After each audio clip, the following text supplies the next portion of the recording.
the first step is you need to organize your inputs. So this would be our varying inputs. So we're going to play with the annual interest rate. So we'll plug in different values into the annual interest rate, which is up here.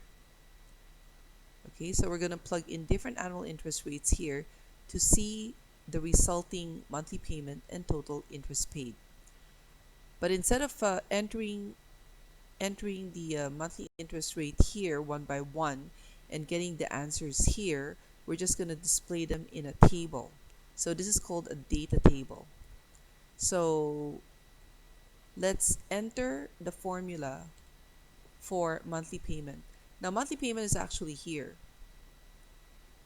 So we can just get it from here, equals E4. Okay, so currently it's $1,755.14 because it's currently equal to B9, and that's the value of B9. Total interest paid is equal to whatever is displayed here, equal E5. Okay, so now we want to know, what if we were able to get a lower interest rate at 7%? What would our monthly payment be, and what would be the total interest paid? So, and then we want to do that same scenario for 7.5%, 8%, 8.5%, and so on. So without entering these values one by one into our spreadsheet and copying out the answers, we'll use something called data tables to help us do it all automatically.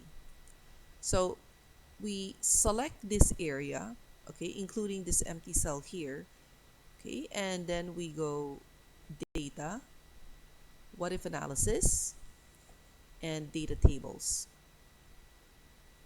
Okay, so we know that we want to enter different values into a cell, right? So first we have to tell Excel where are those input values coming from. They're coming from this column. So they're coming from the column. So we don't have anything to enter into the row input cell. So we click on the column input cell. So we're going to take the values here on the column and we're going to enter them into which cell. So we're going to enter them into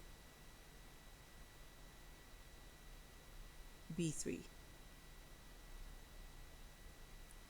Okay, and we click OK.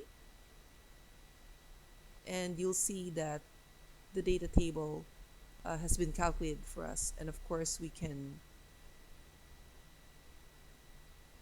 probably calculate this using the with a dollar sign, or we can use currency so that the dollar sign is sticking to the amount here, and you can now compare the difference. Now, right now, we have a 10% annual interest rate, and this is the answer we have right now, which matches this one.